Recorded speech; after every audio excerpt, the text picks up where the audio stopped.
नमस्कार, मैं हूं आपके साथ अंकिता। आप देख रहे हैं जनादेश लाइव न्यूज। बढ़ते हैं खबरों की ओर। मोहन सरकार की साल 2024 की आखिरी कैबिनेट मीटिंग गुरुवार को आयोजित हुई है। बैठक में मोहन कैबिनेट ने फैसला किया है कि प्रदेश में बिजली की डिमांड में कमी लाने के लिए 11 केवी फीडर्स को सोलराइज किया जाएगा। इससे किसानों को ठंड के दिनों में बिजली देने की डिमांड को पूरा किया जा सकेगा। सरकार ने यह भी तय किया है कि एमपी में 100% एरिया को सिंचित बनाया जाएगा। इसके लिए अधिकारियों को प्लान बनाने के निर्देश दिए गए। नगरीय विकास और आवास मंत्री कैलाश विजयवर्गीय ने कैबिनेट के फैसलों की जानकारी देते हुए बताया कि किसानों ने डिमांड को देखते हुए 11 केवी फीडर्स को सोलराइज किया जाएगा। इन्हें सोलर प्लांट से जोड़ना है। प्राइवेट सेक्टर भी इन्वेस्ट कर सकता है। भारत सरकार की ओर से प्रति मेगावाट 1 करोड़ की सहायता दी जाएगी। इस काम में प्रति मेगावाट 4 करोड़ का खर्च आएगा। योजना में 100% लोन मिल जाता है। इसके बाद किसानों को दिन में भी पर्याप्त बिजली दी जा सकेगी। साथ ही कार्बन क्रेडिट का लाभ प्रदेश को मिल सके, इस पर भी काम कर रहे हैं। आज की कैबिनेट की बैठक हमारे यशस्वी मुख्यमंत्री डॉक्टर मोहन यादव जी की अध्यक्षता में हुई। बैठक की शुरुआत में हमारे जल संसाधन मंत्री तुलसी सिलावट जी ने मुख्यमंत्री जी का अभिनंदन किया और पूरी कैबिनेट ने प्रधानमंत्री जी का अभिनंदन किया कि एक बहुत बड़ी योजना के माध्यम से मध्य प्रदेश का सिंचाई रकबा बढ़ेगा और कैन बेतवा और हमारी पार्वती चंबल काली सिंह योजना, इसमें बहुत बड़ा रकबा बनेगा। और इसमें जिस तरीके से प्रधानमंत्री जी ने सहृदयता दिखाई है कि 90% इसमें केंद्र सरकार का अनुदान और 10% सिर्फ राज्य सरकारों का, तो ये बहुत बड़ी राज्य सरकारों को की एक मदद है। और मुझे लगता है कि स्वतंत्रता के बाद सबसे बड़ी योजना सिंचाई की आएगी है, जिसमें कि किसानों को सर्वाधिक लाभ होगा।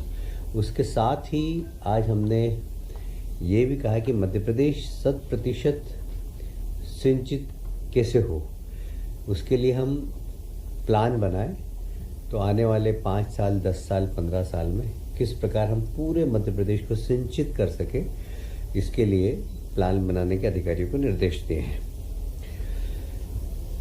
अटल जी के 100वें जन्म दिवस के अवसर पर ग्रामीण क्षेत्र में अटल ग्रामीण सेवा सदन, ये एक सभी पंचायतों में बनाया जाएगा, जिसमें ग्रामीण क्षेत्र की सभी समस्याओं का निराकरण हो सके और सरकार की सारी योजनाओं का लाभ ग्रामीणों तक पहुंच सके।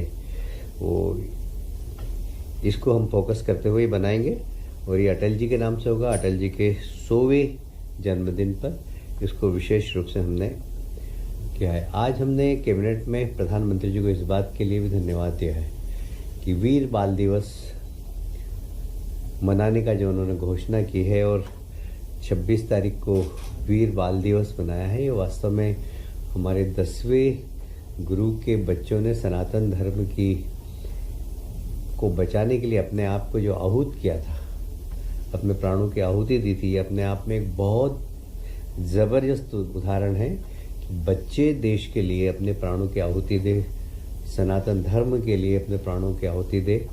उनको इतिहास के पन्नों में वो सम्मान नहीं मिला था जो मिलना चाहिए था। हमारे देश के यशस्वी प्रधानमंत्री ने उन बालकों को सम्मान देने के लिए 26 तारीख को वीर बाल दिवस मनाने की घोषणा की है और इसलिए प्रधानमंत्री जी को इस बात के लिए धन्यवाद दिया।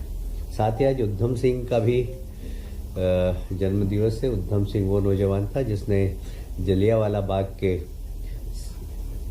जनरल डायर, उनको इंग्लैंड में जाकर, और सिर्फ 17 साल की उम्र थी उनकी, विदेश की भूमि में जाकर मारना, ये दृढ़ इच्छा शक्ति प्रकट करता है उनकी। और इसलिए उधम सिंह को भी आज कैबिनेट ने श्रद्धांजलि अर्पित की है।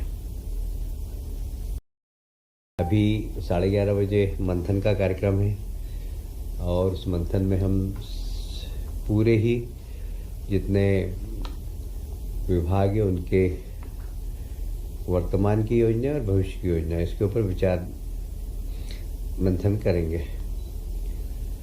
जल कल्याण शिविर, आप सब जानते हैं, अभी हमने सभी जिलों में जल कल्याण शिविर लगाए थे, जिसमें 70% से अधिक जिलों में बहुत सफल जन कल्याण शिविर लगे हैं, जिसमें आयुष्मान कार्ड, खसरा की प्रतिलिपि, कुछ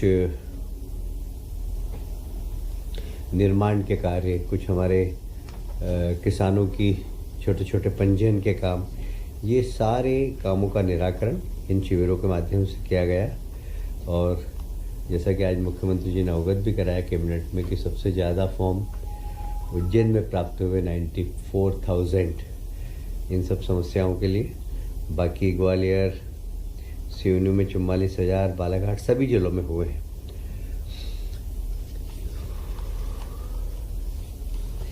एक बहुत महत्वपूर्ण और सरकार ने निर्णय लिया है। आप सभी जानते हैं, हमने अपने चुनावी संकल्प पत्र में धान के किसानों को बोनस देने की घोषणा की थी। हमने उसका फिलहाल इस बुलेटिन में इतना ही। आप देखते रहिए जनादेश लाइव न्यूज। नमस्कार।